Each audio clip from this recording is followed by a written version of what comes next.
Ora viva, muito boa noite, caríssimo telespectador e internauta que nos acompanha neste momento a partir da TMT Posição 17, como também é o caso do YouTube, na página FTV Live, F Performance Live. Estamos cá para uma edição do programa Debate Internacional, que nós trazemos painelistas de peso que vão ajudá-lo a compreender aquilo que é o panorama internacional. E como primeiro painelista para iniciar então esta edição do programa Debate Internacional, temos o Dr. Pangaia, que vai então, de forma muito breve, apresentar aquele que é o seu ponto prévio para esta edição de sábado do nosso debate. Dr. Pangaia, muito boa tarde. Muito brevemente, queira, por favor, saudar aos nossos caríssimos telespectadores e internautas e apresentar o seu ponto prévio para este debate, caso o tenha.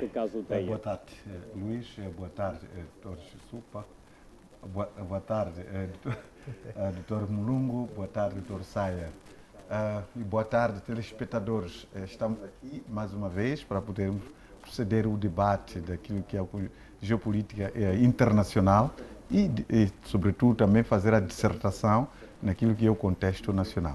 Como ponto prévio, tenho a falar sobre o último pronunciamento de Traoré, o presidente de Burkina Faso.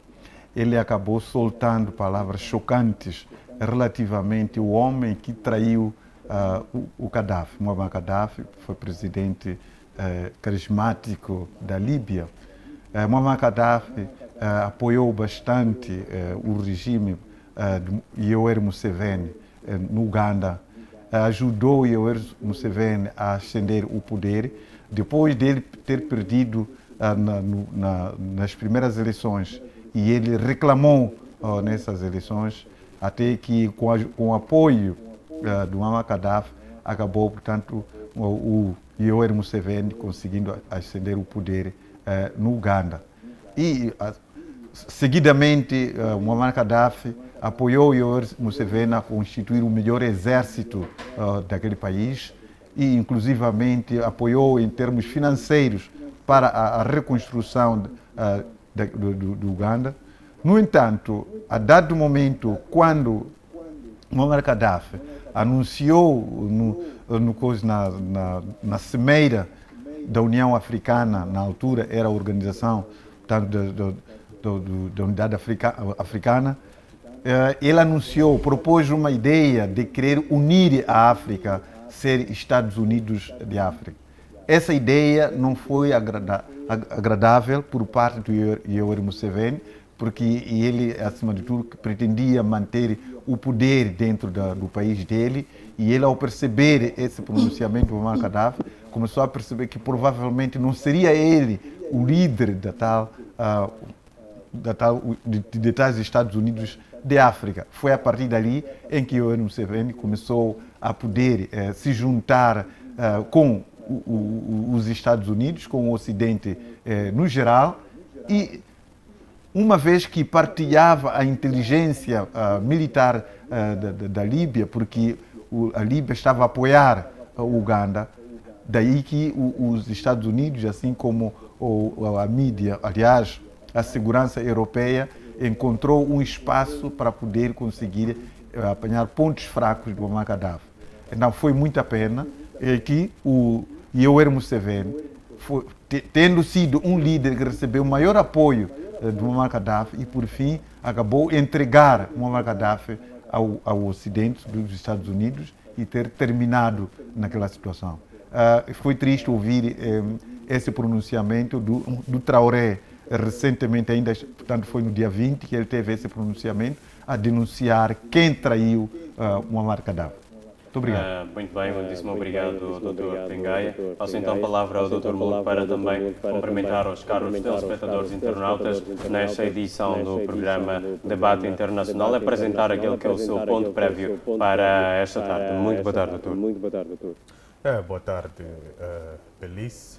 Saudação ao Dr. Pangaia, igualmente ao Dr. Saia, e a saudação especial se estende para quem nos acompanha a partir de casa ou da sua plataforma, onde cada um de nós hoje em dia tem como recurso para, de facto, acompanhar a informação na íntegra. O meu ponto prévio vai para a questão de uma suposta ou da implícita guerra comercial entre os Estados Unidos da América e vários atores como o México, o Canadá e a própria União Europeia, e não se esquecendo da China, que é o mais visado por parte deste governo de Trump.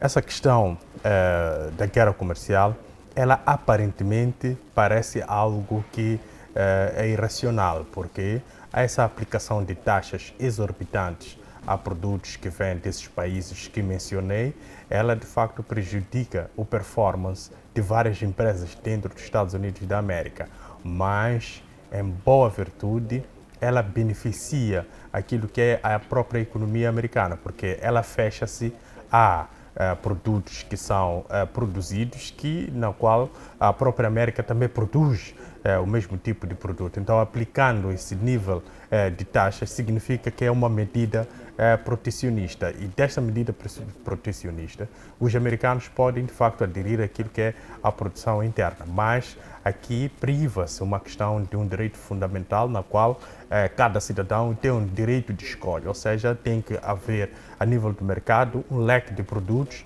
que possibilite uma escolha por parte do consumidor. Quando se aplica esse tipo vou chamar de sanção, isto faz com que o consumidor tenha uma única alternativa na banca e ele tenha a liberdade de escolher. Agora, temos que perceber que o Trump tem por si, no seu governo, maioritariamente empresários. E estes empresários, estando no exercício da política, começam aqui a ter algum choque com a parte empresarial e a parte política. E este choque faz com que eles, de facto, decidam ou tomem decisões que não refletem, de facto, aquilo que é o mercado norte-americano, porque eles querem satisfazer os seus próprios interesses, querem ver os seus negócios a crescerem e agora, com esta mão na política, eles têm mais poder para favorecer as suas empresas em detrimento das empresas daqueles que, de facto, não fazem parte de uma forma direta da política. Então, é mais ou menos este jogo que nós estamos a verificar nos Estados Unidos da América. É triste por ser Estados Unidos da América, mas, de facto, esta é a natureza humana. Quando nós temos o suposto Leviatã, nós, de facto, observamos que o homem age desta forma. Ele sempre procura satisfazer o seu próprio interesse e depois, se calhar, é que pensa nos outros. Muito bem, muitíssimo obrigado, Dr. Mulungo. Passamos então a palavra ao Dr. Saia, que vai também, como fizeram os painelistas, apresentar aquele que é o seu ponto prévio, mas sem deixar de saudar aqueles que são os nossos telespectadores e internautas nesta tarde de sábado. Dr. Saia, muito boa tarde. Boa tarde a si, Luís. Boa tarde, Dr. Marcelino Sinete Pangaia. Boa tarde, Dr. Alves Antônio José Mulungo. Boa tarde, nossos telespectadores. Já há bastante tempo que não tínhamos esse encontro que é tão especial, que não navegávamos juntos naquilo que é a política internacional. Mas também gostaria de saudar um amigo especial, o Constantino Jaime Massingue, mais conhecido por Tino. Um grande abraço. E como ponto prévio, gostaria de olhar para uma situação que, na verdade, está a trazer muitas controvérsias, onde existe uma acusação acerca da África do Sul. A África do Sul é acusada de estar mancomunada com Israel, ou melhor, com o Irão, na fabricação de armas nucleares. É importante recuarmos um pouco para o contexto histórico. A África do Sul, na década de 90, esteve quase a fabricar armas nucleares. Porém, foi mandado parar, porque há uma percepção de que os Estados africanos não podem ter armas nucleares, porque essas armas podem cair em mãos erradas. Nós estamos diante de uma narrativa que, dependendo de quem defende essa narrativa, pode ser vista de forma positiva ou de forma negativa. Os Estados europeus têm armas nucleares. Alguns, mas a África, nenhum Estado tem armas nucleares. E depois, somos rotulados de sermos irresponsáveis. Há uma agenda não clara de continuar-se a diabolizar os Estados africanos. Mas também os Estados africanos, para poderem reverter o cenário, devem assumir uma nova roupagem. Essa roupagem de demonstrar responsabilidade a nível do sistema internacional. Porque até então, a África é vista como um continente frágil, um continente onde ainda verifica-se a situação de golpe de Estado, que alguns Estados europeus já ultrapassaram. Agora, numa situação, por exemplo, de golpe de Estado, talvez um certo regime pode querer usar essas armas nucleares. É por isso que somos rotulados de irresponsáveis. Mas é devido às nossas políticas, que em algum momento não são claras. Algumas políticas que até maculam aquilo que é a nossa identidade, em detrimento de um certo grupo restrito. Porque nós não nos colocamos na posição, muitas vezes não nos colocamos na posição de barganha, mas nos colocamos na posição de que esses são africanos. Nós, na situação que nos encontramos hoje em dia, tínhamos que estar numa situação de barganha, porque a África não é um continente de que se fala, mas é um continente com quem se fala, porque temos nossos recursos. E o Ocidente, para poder sobreviver, depende dos nossos recursos. Mas nós não nos valorizamos. Não nos valorizamos por quê? Simplesmente um certo grupo pensa no seu umbigo e não pensa nos demais. É por isso que nós ainda vamos prevalecer na situação da dependência.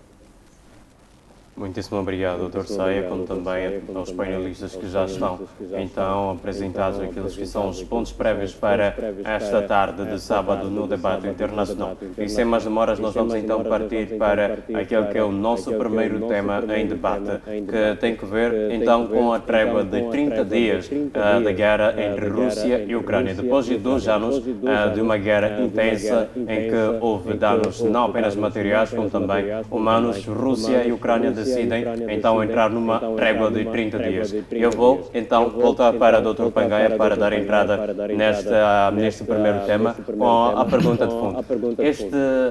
Esta trégua, o que significa para si? É um avanço para a paz ou então uma estratégia para os dois lados voltarem com mais força para o campo de batalha? Muito obrigado. Nós estamos aqui numas negociações onde estão lá 2 grandes atores que aprenderam muito bem a obra de Maquiavel, Nicolau Maquiavel, e que dificilmente nós podemos efetivamente acreditar naquilo que eles dizem, naquilo que eles acordam. Os interesses que estão em ambas as partes são eles obscuros, portanto dificilmente nós podemos os interpretar, mas só poderemos vê-los na prática, só para ver depois da tal negociação que houve Putin e Trump, na conferência de imprensa, acabaram se contradizendo um ao outro, não é? Enquanto que Trump dizia de que houve um cessar-fogo e que incluía terra, ar e mar, o Putin dizia de que o acordo apenas, ele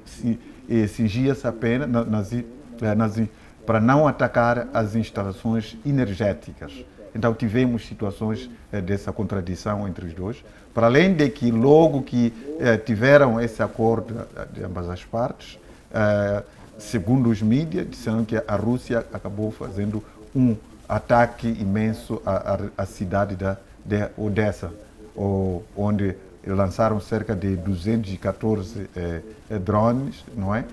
E seguidamente também a Ucrânia acabou lançando um outro ataque num dos silos que dista da fronteira da Rússia a 700 quilômetros. E esse silo, provavelmente, quer dizer, supunha-se que até em algum momento que estavam lá, aliás, estava lá alguns mísseis nucleares, mas nesse momento já não estavam lá a ser usados, mas no entanto dizia de que estavam lá posicionados mísseis para poderem ser lançados para a Ucrânia. Então a Ucrânia, apercebendo-se disto, acabou, portanto, lançando o drone e foi destruir esse silo. Agora a pergunta que aparece é o seguinte, será que a Ucrânia ela tem uma inteligência capaz de poder perceber que naquela base, efetivamente, estavam lá instalados esses mísseis prontos para poderem ser lançados à Ucrânia? Isso dá a entender que, efetivamente, os Estados Unidos continuam ainda a apoiar, em termos de inteligência, a Ucrânia. Eis a razão que Putin, uma das condições para haver esse cessar-fogo foi de que os Estados Unidos deveriam parar de poder fornecer armas à Ucrânia. Todo o apoio que os Estados Unidos devia parar, inclusive aos europeus. E, para além disso, também impôs outras condições e que essas condições não são agradáveis perante a Ucrânia, assim como os europeus. Nós estamos aqui perante um cenário. Por um lado temos a Rússia, por outro lado temos os Estados Unidos, a Europa e a própria Ucrânia.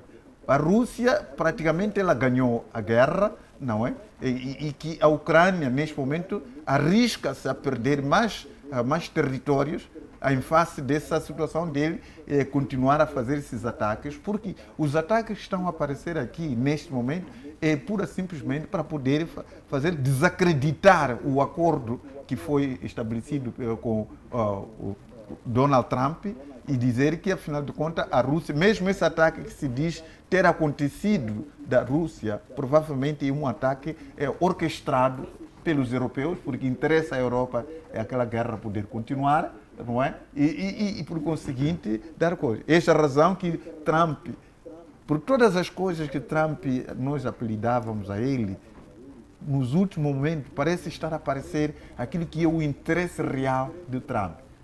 O Trump está a aparecer com o interesse de um empresário. Está a aparecer com o interesse de poder efetivamente tornar mais forte a América e garantir com que os seus cidadãos eles tenham cada vez melhor a qualidade de vida naquele país.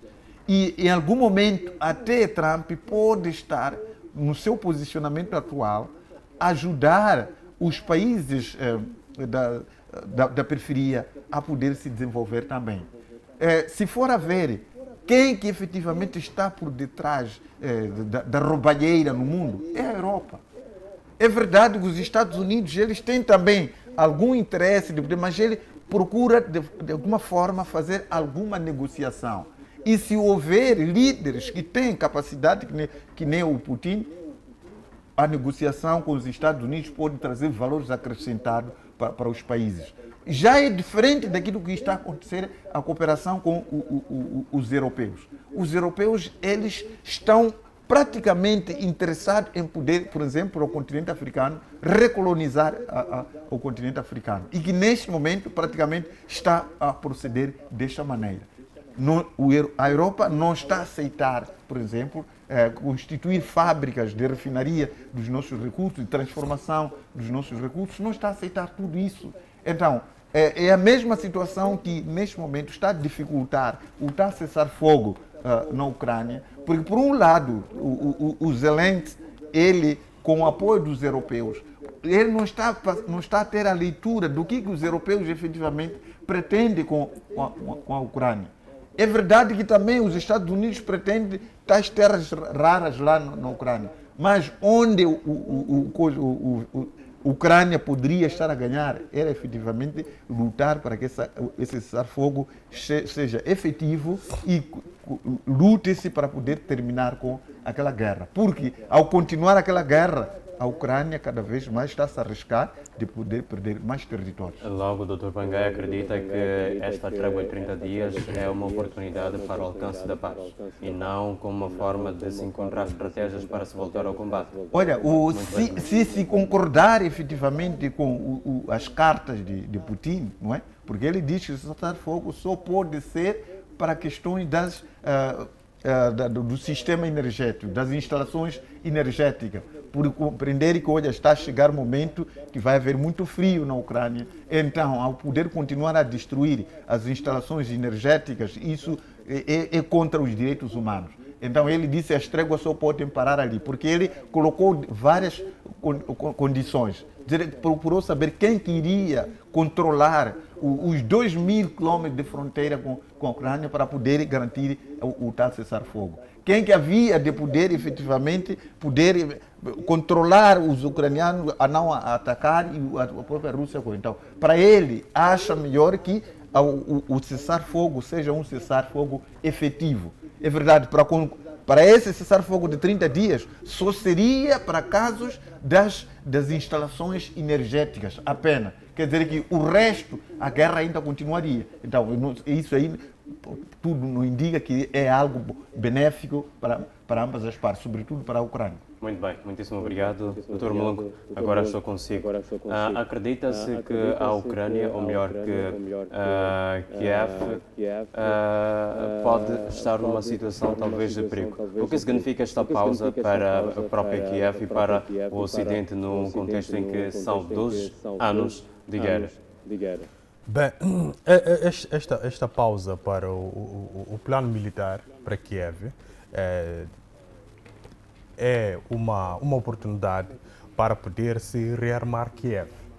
E se rearmando Kiev, traz-se de novo a Ucrânia numa posição em que ela pode, de facto, voltar a conter aquilo que é o avanço da Rússia dentro do próprio território. E, quiçá, se calhar, recuperar um pouco mais daquilo que perdeu para a Rússia durante este período.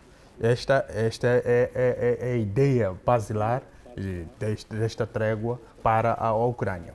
Agora, para a Europa, é uma oportunidade de fazer com que a Ucrânia sinta-se mais confortada com aquilo que são os interesses europeus, principalmente da Inglaterra, que já tem uma concessão de praticamente 100 anos dentro da Ucrânia a explorar recursos, e também da França e da Alemanha. Estes são os atores que estão muito interessados numa pausa para poder, de facto, reanimar a Ucrânia no plano militar. Mas, porque há um ator aqui, que é a Rússia, que esta trégua não lhe interessa, porque a Ucrânia, neste momento, tem a situação militar extremamente fragilizada. Então, tendo a situação militar extremamente fragilizada, a Rússia tem uma oportunidade de fazer crescer aquilo que é o seu avanço dentro do território ucraniano. Isso por quê? Porque o objetivo militar da Rússia, numa primeira fase, era desarmar a Ucrânia. E o objetivo político era desnazificar a Ucrânia. Parece-me que a Rússia não conseguiu desnazificar a Ucrânia, aquilo que é o seu objetivo político falhou, e o seu objetivo militar, que é desarmar a Ucrânia, também não se efetivou. Então, por causa de uma nova janela de oportunidade, a Rússia vai alterando aquilo que é o seu posicionamento. O seu posicionamento, neste momento, é desgastar a Ucrânia, fazer com que a Ucrânia não tenha, de facto, infraestrutura suficiente para ela ser aceita como membro tanto da União Europeia e tanto da NATO. Porque na União Europeia tem os requisitos de Estocolmo, que devem ser observados para poder ser membro de Estocolmo, não, é de Copenhaga. São os requisitos de Copenhaga que devem ser observados para poder fazer parte da União Europeia. E a questão da NATO, há aqui pontos estratégicos que a NATO vai precisar dentro do território ucraniano para poder se instalar. E esses locais estratégicos, sob o ponto de vista geopolítico, quando pegamos aquilo que é o pensamento de Mahan, nós já não temos refletido dentro da própria Ucrânia. É por isso que o último ataque que bem mencionou o professor é a Odessa. O que é que nós temos na Odessa? Temos o último porto da Ucrânia que consegue, de facto, trazer algum tipo de ajuda por via marítima. Então, a Rússia vai destruir aquelas infraestruturas. Isto tudo que eu mencionei aqui, vai trazer uma vantagem para a Rússia na mesa negocial. É só perceber que a Ucrânia tinha ocupado o Kursk. Manter Kursk para a Ucrânia era muito importante para a mesa negocial, porque ia servir de moeda de troca. Para a dimensão da Rússia, ter um território ocupado seu era uma questão que feria com o seu orgulho. Então, tendo Kursk nas mãos da Ucrânia, a Ucrânia ia exigir muito mais daquilo que varia Kursk. E temos que perceber que Kursk tem lá também uma usina nuclear. E isto é muito importante para aquilo que é a dimensão ou a compreensão do interesse vital da própria Rússia. Então, estes todos elementos que eu mencionei, elas fizeram com que Moscou, numa primeira fase, decidisse fazer um contra-ataque histórico que nós vimos em Kursk, onde eles bloquearam nos gasodutos a passagem do gás e enfiaram lá o oxigênio. E os militares usaram os gasodutos, foram aparecer em Kursk e fizeram lá um ataque que é considerado até agora, a nível do plano militar, como sendo um ataque histórico. Então, estas artimanhas todas que Moscou vem desenhando é para lhe trazer uma vantagem a nível negocial. Mas depois tivemos aqui um recuo que foi muito importante para a Ucrânia, que é dos Estados Unidos da América. Os Estados Unidos da América suspendeu o apoio direto à Ucrânia e suspendeu também a questão de ajuda a nível da inteligência. Mas nós depois verificamos um recuo por parte de Washington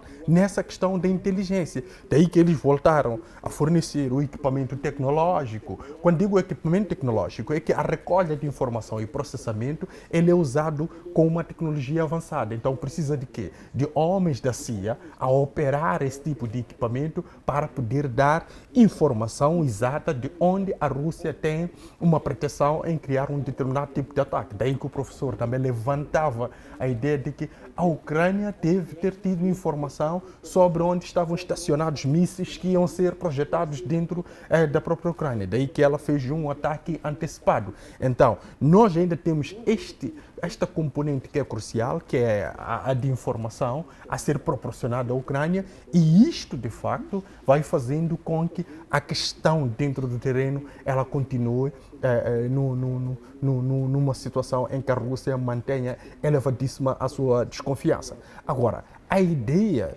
de trazer aqui este pensamento de direitos humanos por parte da Rússia é uma questão, ela per si, enganadora, digamos assim. Ou seja, o Putin quer confundir a opinião pública dentro da própria Europa como sendo aquela figura que se importa muito com a questão dos direitos humanos. É por isso que, no meio dessa trégua, ele quer que haja uma verificação, não vai atacar muito aqueles setores que são chaves para o fornecimento de energia que serve de aquecimento no inverno. Isto sim demonstra que Moscou tem uma percepção mais aprofundada da questão da guerra e lida com todo tipo de narrativas no âmbito da prossecução das suas decisões. É por isso que já joga em todas as vertentes. Joga no âmbito militar, joga no âmbito diplomático, mas também tem jogado muito no plano social, o que lhe projeta uma imagem formidável neste momento para questões de avanço. Muito bem, vamos continuar a falar um bocado sobre a Rússia, um bocado com brevidade. Para a Rússia, Moscou vê esta trégua como uma oportunidade, talvez para consolidar territórios ocupados, ou então isto representa riscos internos para Putin com esta decisão? Não, isto não representa Putin, uma ameaça interna para Putin, mas também o consolidar os territórios que a Rússia já ocupou dentro da própria Ucrânia. Isto significa que a Rússia sempre vai trazer algum tipo de empecilhos para que haja uma prospecção formidável a nível da mesa negocial, porque a Rússia não pretende negociar neste momento. Sob o ponto de vista estratégico ou geoestratégico, não é crucial que a Rússia neste momento negocie qualquer tipo de trégua ou cessar-fogo, porque a Rússia está numa situação de vantagem. Então ela precisa explorar ao máximo aquela fragilidade que a Ucrânia apresenta neste momento, até que ela de facto consiga ter a percepção de que a cortina ou a fenda de defesa que ela pretende criar através da Ucrânia esteja muito bem consolidada. E principalmente porque nós vimos de Bruxelas a Ursula von der Leyen com discursos que não são de concordância mútua dentro da própria União Europeia, que lidam com a questão de rearmar a Europa. Isto quanto tempo vai levar, só é a própria Europa é que tem as respostas, mas de salientar que até o armamento nuclear que está estacionado na Inglaterra, quem detém a chave para acionar o armamento nuclear é os Estados Unidos da América, ou seja, a Inglaterra ela tem o setor nuclear comandado por Estados Unidos da América.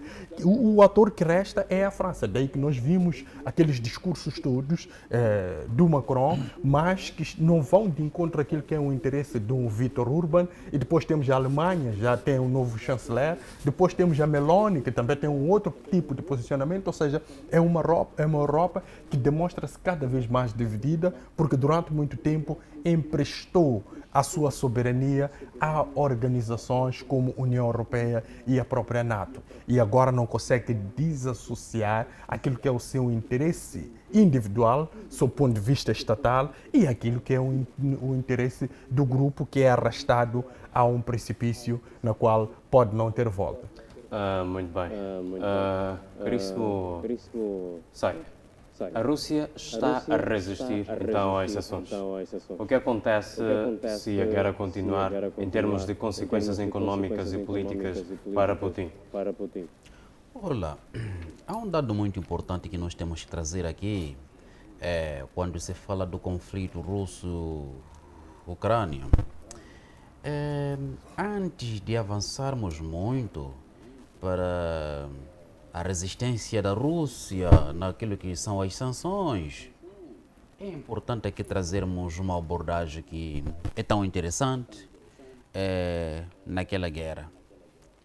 Porque se formos a olhar aquela guerra,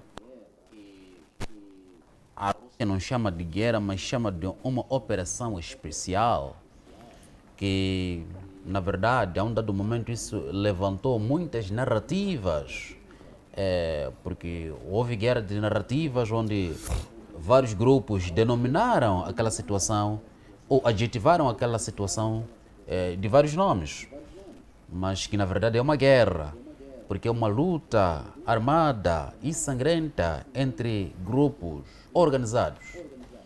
Aquela guerra originada por não cumprimento do Acordo de Minsk, que dizia que não, portanto, a Ucrânia não poderia fazer parte, neste caso, da NATO. E isso, a um dado momento, criou a percepção de dilema da segurança. Dilema da segurança porque a Rússia teve a percepção de que a Ucrânia queria fazer parte da NATO, neste caso para poder a NATO atacar a Rússia. É verdade que, se formos a olhar para aquilo que é a abordagem do Ocidente, que neste momento há uma tendência incansável de macular a imagem da Rússia, o Ocidente pegou. Mas para quem estuda as relações internacionais, há de perceber que é um processo normal, porque afinal de contas o sistema internacional é conflitual, caracterizado pela luta pelo poder e influência. É isso que caracteriza os Estados. Portanto, o não cumprimento do Acordo de Minsk foi algo propositado, porque na verdade a Rússia neste momento é uma ameaça para aquilo que são os interesses do Ocidente e dos Estados Unidos. E quando na verdade existe uma ameaça, tem que se contornar, tem que se desenhar um cenário para se ultrapassar essa barreira. Mas acontece que a Rússia é um Estado gigante militarmente, apesar de ser anão economicamente. Portanto, tem conseguido equilibrar o poder. A Rússia, se fosse um Estado frágil, com certeza que o Ocidente, juntamente com os Estados Unidos, já teriam invadido a Rússia. Mas se não o fazem, é porque a Rússia é um Estado gigante. Voltando para a questão, neste caso, da resistência da Rússia às sanções impostas, neste caso pelo Ocidente, temos que trazer um aspecto muito importante aqui. O Ocidente, ou alguns estados, portanto, da Europa, dependem da Rússia, neste caso no fornecimento de gás. Aqueles estados, quando estão naquelas cimeiras, trazem um discurso tão bonito, um discurso unido, mas cada líder, quando chega dentro do seu território, avalia os interesses do seu Estado, portanto, e age na base dos interesses do seu Estado. É por isso que a Rússia tem conseguido resistir, porque, na verdade, há um discurso aberto de sancionar a Rússia, mas que esses Estados que criaram esse discurso de sancionar a Rússia voltam a comprar o gás da Rússia, neste caso para poderem responder àquilo que são as exigências do seu povo. É verdade que essas exigências fazem parte do interesse secundário, que, por exemplo, um certo líder do Estado europeu, neste momento, pode estar a comprar, neste caso, o gás da Rússia, mas se for eleito um outro, pode preterir a compra do gás da Rússia. Portanto, comprar num outro Estado, por exemplo, nos Estados Unidos. Mas aqui há uma questão fundamental de equacionar os custos. Porque o que acontece na Europa, há um discurso dos políticos, mas também existe uma necessidade específica do povo, neste caso da Europa, que esse povo exige com que o governo cumpra com o seu manifesto eleitoral. O governo, neste caso, traga as soluções, porque o discurso de condenar é salutar, mas tem que se respeitar aquilo que são as exigências do povo. Porque o não cumprimento das exigências do povo, o suposto governo pode ser rotulado de governo frágil, um governo que não respeita aquilo que são as exigências do povo. Portanto, e lá como reina a democracia, esse governo, a um dado momento, pode vir a cair. Muito bem. Sim, doutor. É assim, a questão das sanções, ela tem um complemento histórico que é muito importante, que é a famosa ação norte-americana que tenta, de facto, resolver um problema e cria um outro. Se nós voltarmos um pouco à história, a invasão ao Iraque por parte dos Estados Unidos da América, ela invade o Iraque, enfraquece o Iraque, mas, como consequência, nós tivemos o crescimento do Irão. Porque quando os Estados Unidos da América invadem e fragiliza o Iraque, quem de facto consegue reconduzir um governo dentro do Iraque é o Irão, um governo xiita, um governo pro-Teherão. E isto fez com que o Irão crescesse e se transformasse numa ameaça que nós hoje estamos de facto a assistir. Ou seja, aqui tivemos uma intenção as consequências, como sempre, não foram calculadas. E este crescimento do Irão é uma das consequências que os Estados Unidos da América não calculou. Então, nesta proxy, que esta é uma guerra de procuração dentro da Ucrânia contra a Rússia, também trouxe uma consequência que os Estados Unidos da América não calculou, que é a China.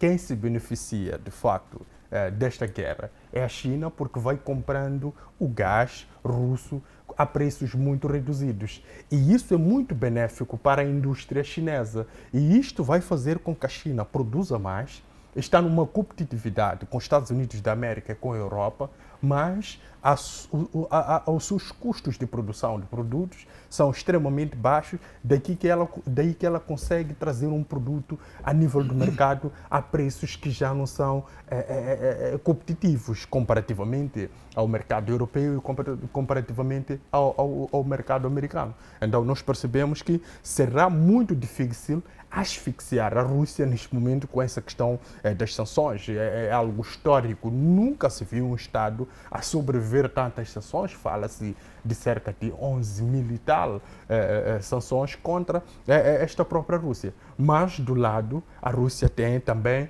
não só a China que consome esse preço baixo, mas também temos ali um gasoduto de nome Turkstream, que vai diretamente para a Turquia, que fornece gás à Turquia, e a Turquia, por sua vez, vai fornecendo estados que estão muito próximos da Turquia, que é a Grécia, a Itália e alguns estados dentro do Médio Oriente. E depois, fora esse Turkstream, nós temos o Blue Stream. O Blue Stream ele entra na Cazaquistão e vai também fornecer alguns estados da Ásia. Ou seja, a Rússia tem alternativas para o fornecimento de gás. E tem um player que está crescendo muito a nível das relações internacionais e pretende se impor e transformar-se ou substituir a China sobre a questão de ser a fábrica mundial, que é a Índia. A Índia também compra o gás russo para, de facto, alimentar a sua fábrica. Ou seja, abriu-se aqui uma janela de oportunidades para que os Estados consigam alimentar a sua indústria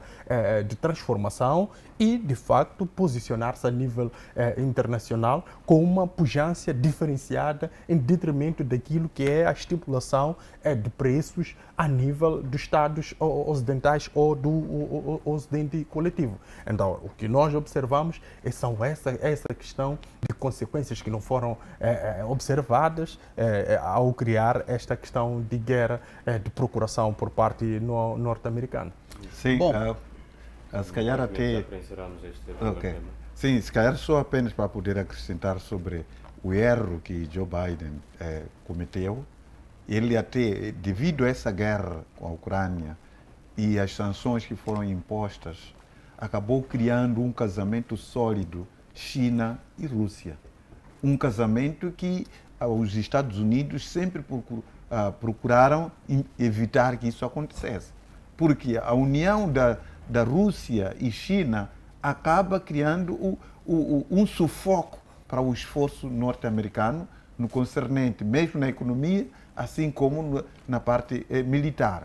É daí que o Trump sempre tem dito de que, olha, esse casamento forçado que Joe Biden, junto do Obama, que começaram a criar, estão a trazer problemas sérios para os Estados Unidos da América. E também pode-se ver esse interesse de Trump ter maior aproximação com Putin, porque um dos interesses aqui é fragilizar esse casamento Rússia e China, porque o inimigo dos Estados Unidos, obviamente, é China, não é a Rússia. Sempre tem-se dito essa questão. Não há nenhuma comparação em termos econômicos Estados Unidos e a Rússia. Por isso mesmo que para os Estados Unidos eles estão mais preocupados com a China. Então, o Trump, neste momento, de alguma forma, ele está a ser um grande ator para o mundo. De alguma forma, ele está a tentar, na medida do possível, evitar a Terceira Guerra Mundial. Porque para ele interessa essencialmente na questão comercial, na questão de dinheiro. Se for a ver o discurso que ele aparece, sempre fala de trilhões de dólares por recuperar esses desperdícios que estão a descobrir aí. Veja, eu estava a dizer agora, 2 bilhões de dólares para mudar o sexo em Bangladesh. Quer dizer, trata-se de algo coisa. Foram descobrir esses valores. Para Moçambique, descobriram 10 bilhões de dólares para a questão da circuncisão masculina. E eles cortaram isso. Então, o Donald Trump ele está muito mais preocupado com o bem-estar, com a economia, do que essa questão das guerras. Então, pelo menos até aí, ele tem uma pontuação positiva. segundo o pronunciamento dele, ele disse que, olha, eu sempre fui amigo de Putin, sou amigo tenho boas relações com a China através do Xi, tenho também boas relações, na minha primeira governação também tive boas relações com o presidente da Coreia do Norte. Tudo isso era numa tentativa de podermos garantir o bem-estar da nossa sociedade. Mas, infelizmente, os democratas trouxeram esse tipo de situações e acabaram banalizando o mundo. Bom, há um aspecto muito importante aqui que não pode ficar de fora.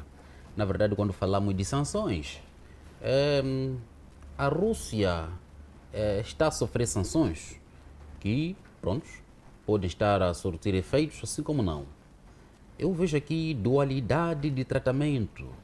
A Rússia foi imposta sanções porque invadiu a Ucrânia. Mas é importante nós olharmos para aquilo que são os acontecimentos históricos. Os Estados Unidos já invadiram vários estados, mas nunca sofreram sanções. A que se deve? Então, essa é uma questão muito fundamental, porque os Estados Unidos colocaram nações que estavam minimamente estáveis numa situação de extrema pobreza.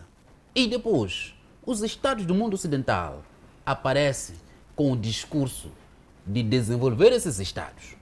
Que esse desenvolvimento ou essa abordagem já vem há anos. Mas esses estados nunca desenvolvem. Estão sempre a canalizar fundos para desenvolver esses estados. Será que são políticas desses estados africanos que são falhadas? Ou é culpa desses estados que estão a financiar para o desenvolvimento? Será que, na verdade, há uma tendência de se ultrapassar as dificuldades que os estados africanos estão a enfrentar neste momento? Ou os líderes dos estados africanos estão a criar barreiras para que os estados do mundo ocidental possam realizar, neste caso, esse desenvolvimento? É uma questão fundamental. Olá, há um outro aspecto muito importante. Nós temos acompanhado várias cimeiras. Cimeira, França, África, Rússia, África, Estados Unidos, África. Mas essas cimeiras, o que de concreto tem trazido para os estados africanos? Eu disse no princípio da minha abordagem, quando iniciamos o nosso debate, que a África não é um continente de que se fala, é um continente com quem se fala. Mas isso depende das nossas políticas, depende das nossas lideranças. É importante que nós assumamos uma metanoia, neste caso, mudança de pensamento, de abordagem, de agir, neste caso, para podermos estar numa mesa com os estados do mundo ocidental. Porque se não fizermos isso, nós sempre vamos prevalecer na situação da pobreza.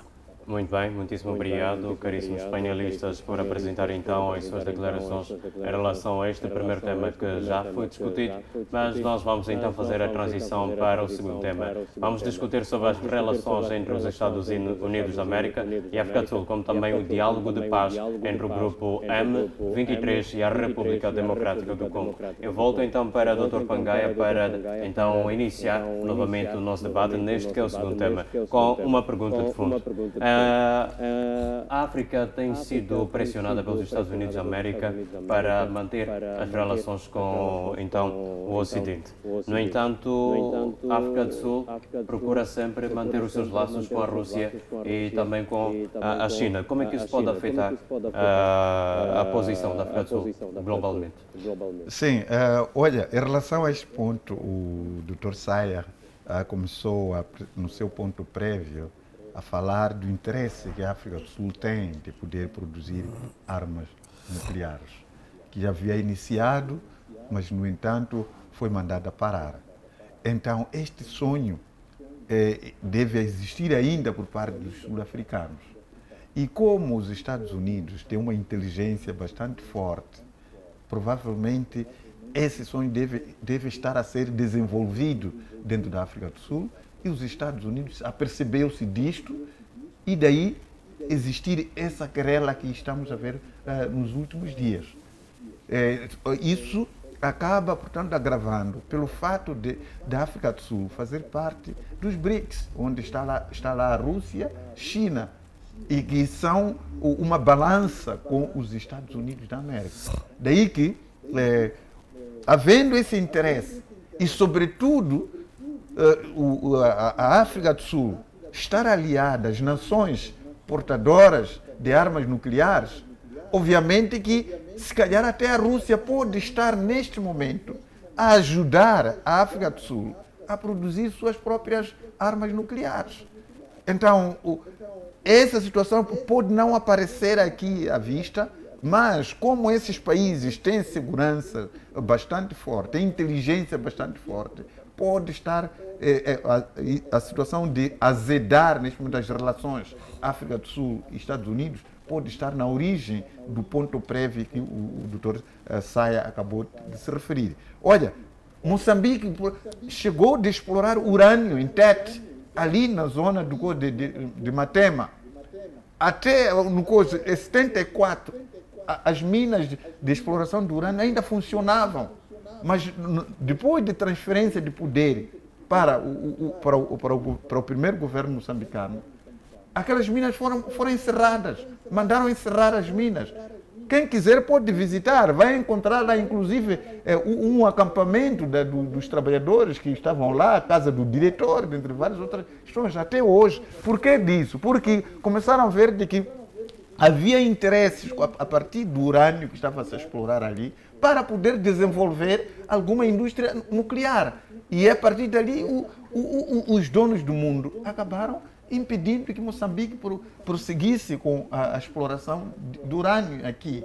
Então, tudo isso está por detrás desse azedar das relações Estados Unidos e África do Sul. Para além disso, o que me intriga neste momento é que Elon Musk, ele tem uma origem sul-africana e é hoje o indivíduo que está, quer dizer, o homem mais forte, que é o braço direito de Trump. Não sei qual é o papel que ele pode desempenhar para poder evitar uma situação dessa. Mas, porque há o interesse aqui de poder salvaguardar os Estados Unidos, tornar os Estados Unidos mais forte ainda, daí que não pode permitir que a África do Sul ela consiga concretizar esse sonho. Mas cedo ou tarde, nós já vamos perceber que a África do Sul já tem armas nucleares. Porque também isso pode ser o interesse dos BRICS para continuar a ter influência aqui em África, tendo um país com detentor de armas nucleares. Obviamente que haverá mais outros países que vão filiar-se a ele para poder ter a guarda-chuva nuclear da África do Sul, não é? Então, temos esse cenário, mas vamos ver o que poderá acontecer nos próximos meses. Muito bem, muitíssimo obrigado, Dr. Mulungu. Agora estou consigo. Se a relação África do Sul e Estados Unidos da América se deteriorar, que impactos económicos é que se pode esperar? Bem, os impactos económicos já estão a se verificar na África do Sul. Esta retirada da USAID e a África do Sul não conseguiu de facto estabelecer o que Moçambique estabeleceu, que é um canal bilateral com os Estados Unidos da América, de modo a continuar a financiar certos setores que são muito cruciais. Então a África do Sul não conseguiu dar uma prossecução diplomática a este nível, ou a África do Sul tem a percepção de que se calhar pode satisfazer isso, e também porque não podemos esquecer que faz parte dos BRICS. Os BRICS têm o Banco de Desenvolvimento dos BRICS, cujo presidente é Dilma Rousseff, e na última cimeira que aconteceu na África do Sul, nós vimos lá que disponibilizou-se cerca de 3 trilhões de dólares, se a memória não me atraiçoa, para a construção de infraestruturas tipo estradas dentro da própria África do Sul. Ou seja, a África do Sul tem alternativa, e a alternativa são os seus aliados, que são muito fortes, que o Brasil, a China, a Rússia, hoje o Irão, a Arábia Saudita, são extremamente fortes. Então, a nível econômico, eu acho que vai se verificar nesta primeira fase, porque são setores como saúde e educação. Mas a percepção dos BRICS, porque é um organismo que está em crescimento, vai abarcando de forma paulatina vários setores, porque esses setores, eles simbolizam uma questão de existência de poder, a nível de influência. Ou seja, os BRICS têm que se projetar e garantindo que o abastecimento a canais como o plano de educação e o plano de saúde, que fazem parte da dimensão social, estejam devidamente eles abastecidos para dar a prossecução daquilo que é o seu interesse máximo, que é, de facto, contrabalançar o poder norte-americano. Então, a outra vertente é que a África do Sul deve ter muita cautela nesta forma de degladiar com um Estado como Estados Unidos da América. Esses Estados têm as artimanhas que usam ao seu favor para desestabilizar os outros Estados. E fazem-no de uma forma com que a percepção ela seja questões internas, enquanto há uma mão estrangeira. Então é preciso ter muita atenção. E não pode abrir várias frentes, porque tem uma frente contra o Israel, que é um processo no Tribunal Penal Internacional, na qual a África do Sul processou Israel por causa de questão de violação dos direitos humanos. E depois tem uma frente com o Ruanda, e esta frente também não pode se ignorar, que está ligada ao tema que de facto esteve aí a levantar sobre M23 e o coisa.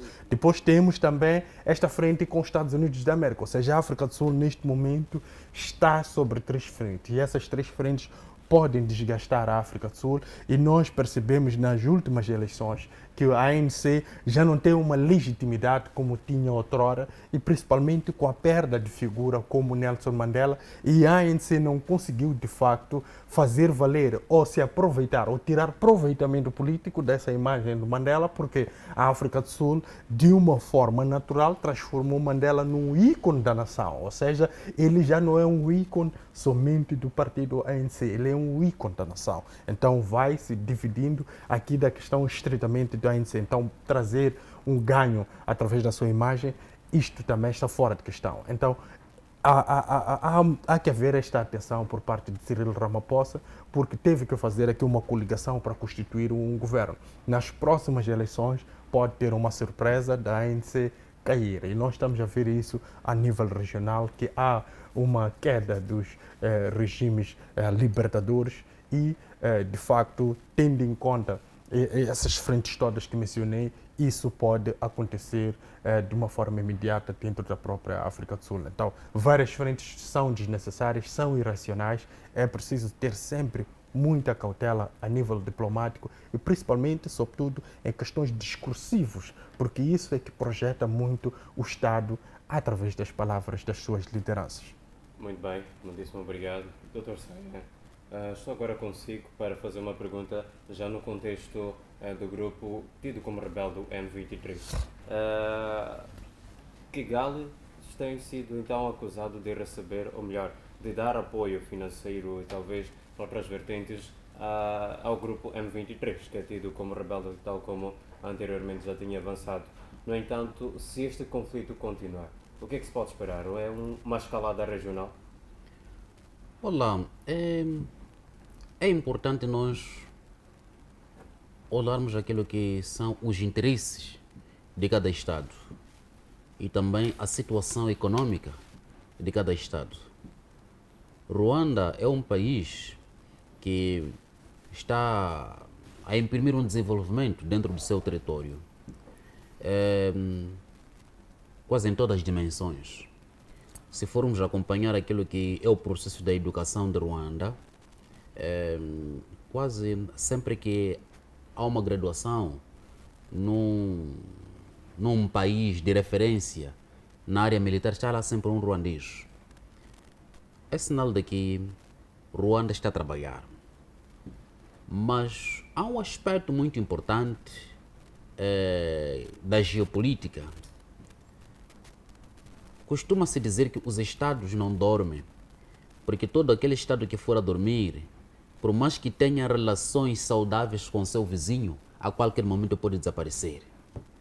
Porque há uma luta permanente pelo sentido do espaço, neste caso, em que os estados identificam as áreas que possuem mais recursos, que se o vizinho for frágil, pode se abocanhar aqueles recursos.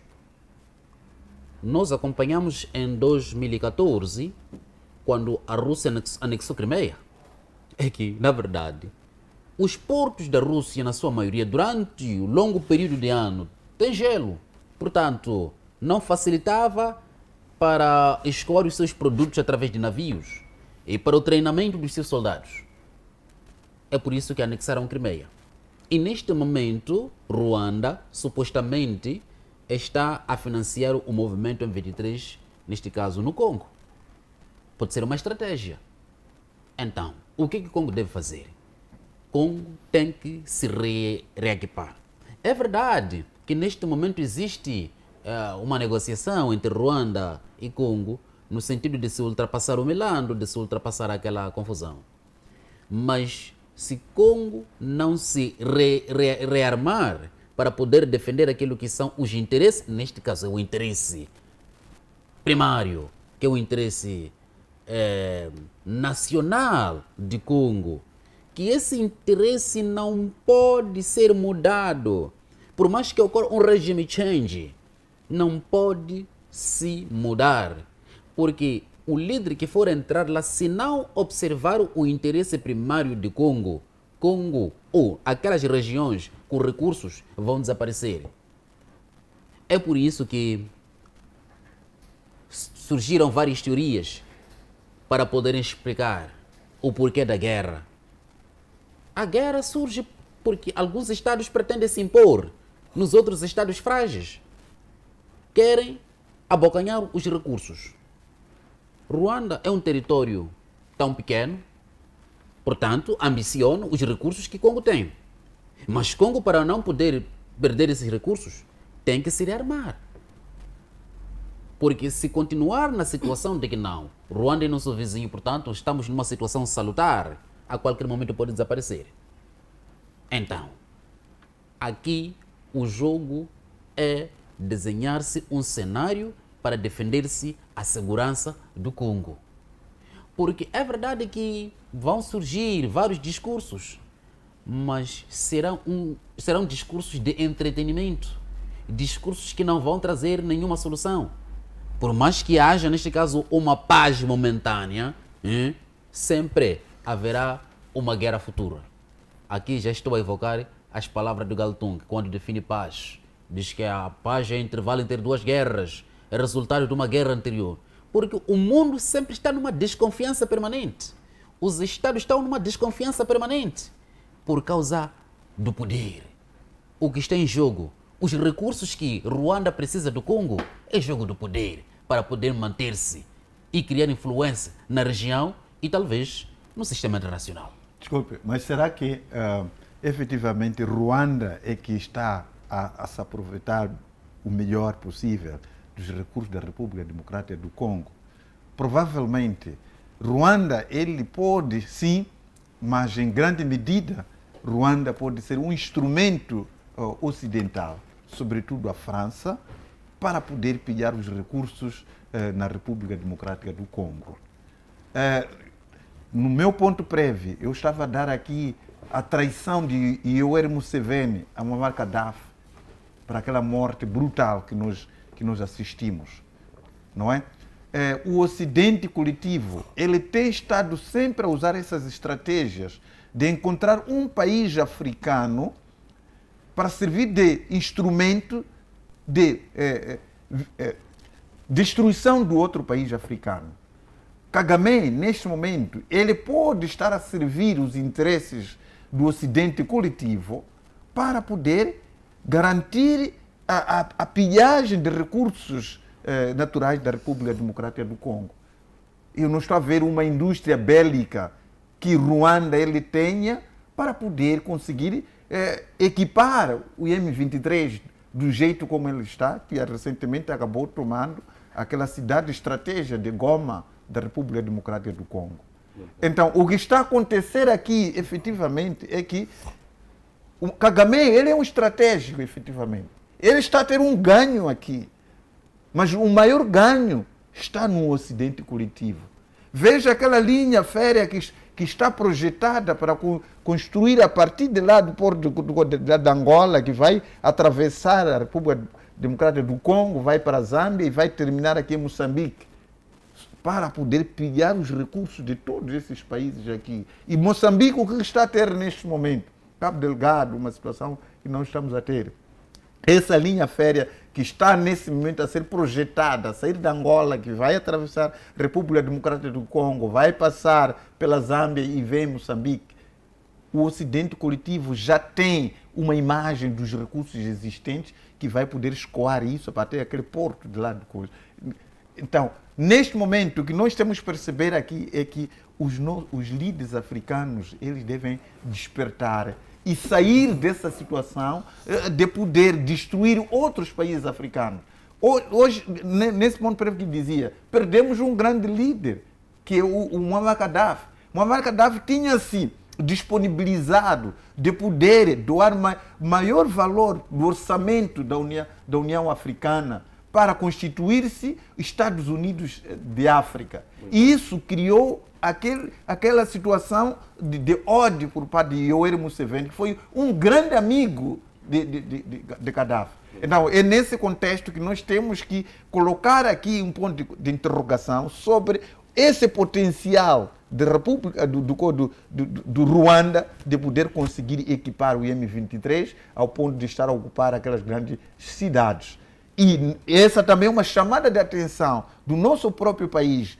Ruanda, de alguma forma, é instrumento do Ocidente. E não será também o mesmo instrumento que está a desestabilizar Moçambique, em Cabo Delgado? Então, são questões que devem ser devidamente estudadas para poder perceber se efetivamente Moçambique é amigo de verdade de Kagame ruandês ou estamos ali, acabamos de nos aliar a um inimigo que vai garantir a exploração passiva, enquanto nós estamos aqui passivamente a entregar os nossos recursos a partir dele. Porque temos que relembrar de que a escolha de Ruanda para poder defender Cabo Delgado foi por parte da França. Não foi a iniciativa de Moçambique de poder contratar o exército ruandês para poder proteger a Cabo Delgado dos terroristas. Então, é nesse contexto que nós temos que ver que, afinal de contas, nós aqui nos batemos um ao outro. Muito bem. Já tinha uma pergunta para o Dr. Saia. Desculpa, só queria fazer o professor descansar sobre a questão do corredor do Lobito, a expansão até Moçambique, supostamente. O presidente Trump embargou o projeto todo, ele não vai financiar porque era uma promessa do presidente Biden. Então o presidente Trump decidiu que não vai dar continuidade àquele projeto. Agora, temos aqui uma visão histórica dessa questão que o professor tanto sai tentando explicar sobre o Congo e o Ruanda. É que a visão histórica nos leva para a Conferência de Berlim. Houve ali uma divisão de países ou colônias, mas também uma redefinição de fronteiras. E este grande problema que nós ouvimos no discurso de Paulo Kagame, quando fez uma visita em abril de 2023, quando ele dizia, olha, nós tivemos problemas de ter irmãos espalhados ali aos redores do nosso país. Então há uma necessidade, se calhar, porque fomos penalizados pela história, de tentar correr atrás daquilo que é o prejuízo. Quando ele diz isso e nós verificamos o mapa, temos um grupo de Tutsis no Uganda e temos um grupo de Tutsis dentro da República Democrática do Congo. Em Congo nós temos na zona mais ao leste, que é a zona onde está ocupado pelo grupo M23, e sustentado a isso é que o grupo M23, quando ocupou a zona do leste da República Democrática do Congo, ela foi entrando em instituições estatais e destruiu toda a documentação, ou seja, a documentação que dava títulos de propriedades aos agricultores congoleses e enviou agricultores tutsis para aquelas zonas, ou seja, para não haver nenhum sinal aqui a nível formal de reivindicar qualquer tipo de espaço por parte dos congoleses. Então, esta é uma ligação histórica que nós estamos a perceber que o Paulo Kagame levanta consigo. E se nós formos a voar ainda mais, nós temos a ideia de facto, um relatório que foi enviado para a ONU em 2024, já em dezembro, na qual se dizia que o M23 tem destruído várias instituições dentro da República Democrática do Congo e tem se demonstrado como uma alternativa governamental. E um outro fundamento histórico é que o avanço de Joseph Kabila, que nós vimos na década de 90, até derrubar o Mobutu, ela é igual ao movimento que nós estamos a assistir neste momento. E esta crescente é porque os Estados Unidos da América, além de ter retirado aquilo que era o seu instrumento que usava para sancionar os Estados, que é o ZEID, também, de facto, está impávido ou indiferente à questão dos direitos humanos, que o Biden defendia muito. Daí que, atrelado a isso, nós temos a fragilidade dos Estados africanos em poder criar um mecanismo de pressão para o Paulo Kagame. Então, uma adormecida africana, acompanhado também de uma ausência do polícia internacional, que é os Estados Unidos da América, mas também com um ponto essencial, que são as sanções que foram, de facto, impostas pela Europa, mas que foram, de facto, embargadas por Luxemburgo. Aquele país pequeno embargou essas sanções porque ela está a construir um sistema financeiro em Kigali, dentro da própria Ruanda. Ou seja, o jogo de interesses dentro do próprio Ruanda é tão forte que a percepção já extrapola um pouco aquilo que é a ideia de poder a nível regional. É preciso que haja esta percepção fora da caixa por parte dos Estados a nível regional. Nós vimos a África do Sul, depois da morte de quase 14 ou 13 militares dentro da República Democrática do Congo, ela teve que passar a maior vergonha como Estado, porque os outros foram desmilitarizados e retirados da farda e tiveram que passar para o Ruanda para serem expatriados para a África do Sul, mas num estado civil. Ou seja, impôs-se ali o grupo M23, impôs-se o Kagame contra a África do Sul e isto demonstra de facto que nós estamos numa ausência de vontade regional para defender de facto aquilo que são os interesses dos Estados. Muito bem, muitíssimo obrigado. Dr. James Ferreira, eu tinha uma pergunta para si. Quando esteve na sua intervenção, mencionou então a República Democrática do Congo. A pergunta que eu tenho para si é: o que falta para o governo daquele país então se estabilizar o leste daquela região antes que novos grupos rebeldes surjam? Olá. Muito rapidamente, já para iniciarmos com o terceiro tema. Olá, o que falta na República Democrática do Congo é a questão da segurança. Porque a segurança é que garante a soberania de um certo Estado.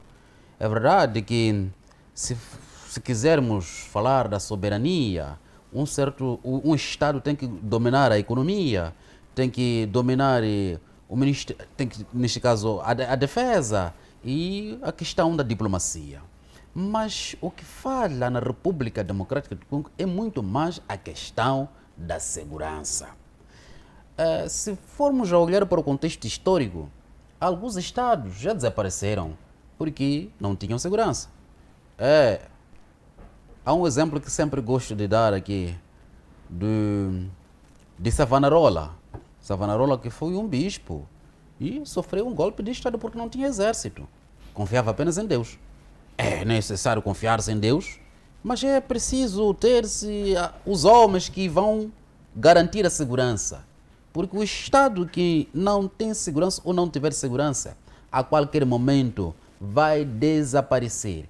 Porque, na verdade, existe uma ambição incansável em busca dos recursos que os Estados têm. Se, por exemplo, se a África continua na situação da pobreza, ou na situação em que nos encontramos hoje em dia, é porque os estados mais desenvolvidos criam barreiras para nós podermos alavancar a nossa economia. E sempre vem aqui com um discurso de desenvolvimento ou de desenvolver os estados africanos. Que esse desenvolvimento nunca se concretiza, porque alguns estados desenvolvidos colocam alguns líderes corruptos, financiam alguns líderes corruptos, e esses líderes corruptos atendem à agenda da antiga metrópole. É só olharmos para as antigas colônias francesas, que até os últimos anos até pagavam renda do Palácio do Presidente à França, depositavam os seus ativos financeiros à França. O que é que isso significa? Os estados que supostamente conquistaram suas independências. Então, é uma independência falhada, é uma independência que não ajuda para o desenvolvimento desses estados, porque, na verdade, cria barreiras para que esses estados continuem na situação da pobreza. Então, há uma questão fundamental que tem que acontecer.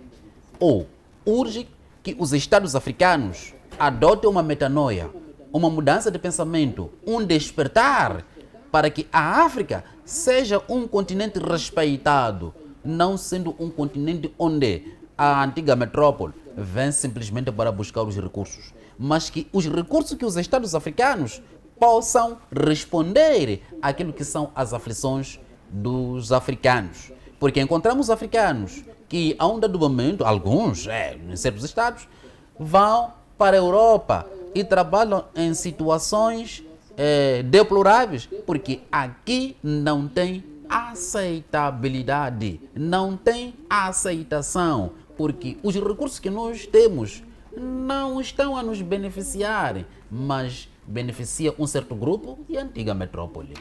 Desculpe, só em relação a essa questão das lideranças, sim? Um instantinho só. Muito brevemente, 30 segundos. É o seguinte, como trazer a paz na República Democrática do Congo é a mesma questão que se pode fazer para todos os países africanos. O que se pretende aqui são lideranças comprometidas com a soberania. Mas essas lideranças, como é que elas vão de aparecer? Não podem aparecer através do atual sistema de eleições. Enquanto não prevalecer esse sistema de eleições, dificilmente a África vai ter líderes que vão inverter o cenário da pobreza, o cenário da mendicidade que os países têm. Porque as eleições, elas são financiadas por aqueles que pretendem recolonizar a África. Muito bem, Dr. Pangai. Então, é nesse contexto que, para termos a paz na República Democrática do Congo, tem que haver a emergência de líderes naturais que tenham efetivamente Congo nas suas mãos. Aliás, isso é estendido também para todo o continente africano. Muito bem, continuo consigo. Desculpa, só um pontinho. 30 segundos. Sim, nós temos algo crucial dentro do Congo. Quem estava a mediar o conflito entre o M23 e o Congo era o João Lourenço. Mas o João Lourenço acabou abandonando a mediação e os beligerantes também, de facto, abandonaram a mediação. Isto mostra, de facto, que aquele que é capital da União Africana, que é Angola, o seu líder está se afastando, de facto, da República Democrática do Congo. E aliado a este afastamento, nós temos também o Uganda. O Uganda tinha uma zona de Butembo e Lubero, onde estava, de facto, lá a combater umas células terroristas com umas características islâmicas, mas com o avanço do M23 acabou também recolhendo as suas fronteiras. O mesmo acontece com o Burundi. O Burundi tinha militares estacionados na zona mais ao sul, mas quando o M23 avançou, também recolheram para o seu território. E isso tudo demonstra que não há uma vontade por parte dos Estados em combater junto da República Democrática do Congo para manter o governo de Tshisekedi. E isto tudo também vimos ali o fracasso do dispositivo da SADC, que é de facto ao SAMI-RDC, que é igual a SAMIM, que esteve em Moçambique, mas lá chama-se SAMI-RDC. A SAMI-RDC também fracassou naquilo que era o seu plano de apoio à República Democrática do Congo. Então, nós como africanos ainda demonstramos fragilidades que de longe demonstram ter algum tipo de solução por parte da liderança africana. A liderança africana não tem solução para os problemas de África. Então, sempre estaremos a fazer ovações e a fazer orações para que o Deus europeu ou o Deus americano venha, de facto, nos dar algum tipo de solução. Muito bem, acho que fazemos assim então uma transição muito rápida naquilo que toca ao terceiro tema. O presidente europeu, melhor, o presidente português, Marcelo Rebelo de Sousa, decide dissolver o Parlamento então português. O que então está por detrás desta decisão é que nós vamos analisar, aliás, os painelistas deste programa internacional vão então analisar de maneira muito, mas muito breve para que possamos ter um panorama geral sobre este mesmo tema.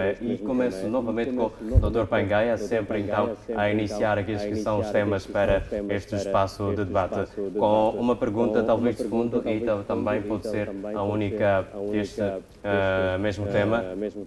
Esta decisão foi então um erro de gestão do governo socialista ou podemos considerar que o reflexo de um sistema político de Portugal ou até um da Europa já não consegue responder àquilo que são as necessidades do país?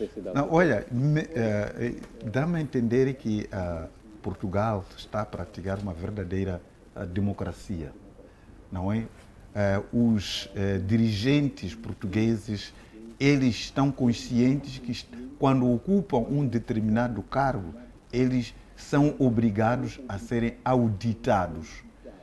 Todos eles, dia após dia, são auditados. Tudo aquilo quanto eles fazem, tanto os mídias como o cidadão comum, está atento às práticas, regras que os dirigentes portugueses, eles dia após dia têm estado a seguir. Eis então que estamos a ver que qualquer escândalo, qualquer suspeita e que tende a fatos, esse líder ele cai. E nesse contexto estamos a ter. Diferentemente de vários outros países que são protecionistas aos membros do governo. Portugal não está a fazer isto. O Parlamento, efetivamente, ele está a funcionar. Quando um deputado ele vai denunciar alguma falcatrua por qualquer um dos dirigentes do governo, esse dirigente, independentemente de ser deste daquele partido, se houver fatos, esse dirigente ele cai. Então é isso que está a acontecer em Portugal. Caso raro que está a acontecer em vários países. Acho que todos os países deveriam poder seguir o exemplo de Portugal. Sobretudo as assembleias, os legisladores deveriam estar nessa questão, em vez, no lugar de estar a defender apenas a cor partidária, mas estejam a defender efetivamente os interesses nacionais daqueles que os elegeram. Muito bem. Dr. Molongo, uma outra pergunta. A extrema-direita tem estado a ganhar muita força, não apenas em Portugal, como também na Europa. O que dizer sobre o crescimento destas forças políticas? Esta instabilidade é o momento certo para que estas mesmas forças ganhem ainda mais força? Ou então há uma outra possibilidade? Não, é só perceber que as sondagens dentro de Portugal, elas indicam que o favorito, de facto, é o PS, que é o Partido Socialista. Então, isto demonstra que ainda há uma aposta por parte dos portugueses em, de facto, manter as suas tradições. Mas, se formos a perceber, há um nome sonante que é do André Ventura, que é o presidente do Chega. Ele tem tido intervenções que, de facto, o colocam numa boa rota como sendo alguém que, de facto, é um concorrente legível. Mas temos que perceber algo, é que a pressão que fez com que o governo de Montenegro, do PSD, caísse, foi, de facto, ela em base exercida pelo André Ventura. E nós percebemos, através do questionamento que deixou claro, que havia, de facto, ali uma tentativa de acobertar os problemas quando se pediu 15 dias para o inquérito no Parlamento, mesmo sabendo que só a questão da audição para ouvir todos aqueles elementos envolvidos no processo iria levar no mínimo 10 dias, ou seja, tentou-se ali inviabilizar qualquer tipo de busca de provas para comprovar de forma efetiva essa questão de desvio de fundos ou também de tráfico de influências. E de recordar que em Portugal também o António Costa caiu porque também foi envolvido num processo que não chegou a se provar que era também de tráfico de influência. E como não se provou, o António Costa depois assumiu o cargo de presidente do Parlamento Europeu. E hoje ele está um pouco acima daquilo que é o poder português. Então, é um cenário onde nós assistimos que a evolução de processos democráticos ele vai comprometer, de facto, aquilo que é o poder. Compromete porque usa-se o poder judicial, na sua maioria, para perseguições políticas. E isto vai criar cenários de governos não conseguirem terminar os seus mandatos e o Estado, e principalmente o povo, sempre fica refém àquilo que são as decisões ou as lutas na arena da política. Muito bem, Dr. Sai. Marcelo Rebelo de Sousa, o presidente de Portugal, decide então dissolver o Parlamento numa altura de crise política. Novas eleições ou eleições antecipadas podem resolver esta crise ou criar uma espécie de um novo impasse. Quais são então os possíveis cenários? Muito rapidamente. Olá, é importante o Portugal neste momento está a desempenhar um papel muito importante no ensinamento à democracia. Porque, na verdade, há vários estados que rotulam-se de serem democráticos, mas que, na verdade, não há nada de democracia. O Marcelo Rebelo de Sousa, que é presidente de Portugal, que concorreu às eleições como independente, mas que é do PSD, se estivesse num outro país, não teria dissolvido o Parlamento, porque quereria, neste caso, proteger o primeiro-ministro que saiu do PSD. Mas não foi isso que aconteceu. Há uma mensagem clara que os Estados devem aprender de Portugal. Não só de Portugal, mas de todos aqueles Estados que, na verdade, cumprem com a democracia, com a real palavra democracia. É por isso que na União Europeia existe um discurso ou guerra de narrativas acerca da Ucrânia. Porque a Ucrânia ambiciona ser membro da União Europeia. Mas a União Europeia prioriza muito mais a questão dos direitos humanos. E a Ucrânia não me parece ter esse requisito de respeitar na sua essência os direitos humanos. É por isso que alguns estados apoiam, outros não apoiam. Não só a questão dos direitos humanos, a questão do PIB. Quanto é que a Ucrânia tem, por exemplo, para ser membro da União Europeia? Agora, a se concretizar a entrada da Ucrânia na União Europeia, seria um caso mesmo específico, porque muitos estados da União Europeia quereriam sacrificar-se para atender aquilo que é a agenda da Ucrânia. Neste caso, acomodar os interesses da Ucrânia. Mas qual é a mensagem que a Ucrânia vai transmitir para os demais Estados europeus? Temos aqui a questão dos direitos humanos. Real democracia. Neste momento, o Volodymyr Zelensky é rotulado de ser um ditador que não quer eleições. É verdade que na situação em que a Ucrânia se encontra hoje em dia, dificilmente pode ir às eleições. Mas há uma necessidade específica aqui de os Estados, não só europeus, as antigas colônias de Portugal devem aprender O que é a democracia? Porque em alguns estados, um certo ministro é incompetente, sabe que é incompetente, há crítica sobre esse ministro, não quer largar. Por quê? Está a atender os interesses particulares, não está a atender os interesses do povo. Mas em Portugal, a situação é diferente. Há uma real democracia transparente. Muito bem. Já em jeito de considerações finais, continuo mesmo consigo para uma pergunta, talvez de sim ou não. A diplomacia africana está preparada suficientemente para lidar com as pressões dos países afora, como Estados Unidos da América e Rússia? Eu penso que a diplomacia africana está preparada. A única coisa que falha nos Estados africanos é a questão da corrupção, clientelismo, que não, porque a questão, e esses pontos que eu levantei agora, não acontecem em todos os estados africanos.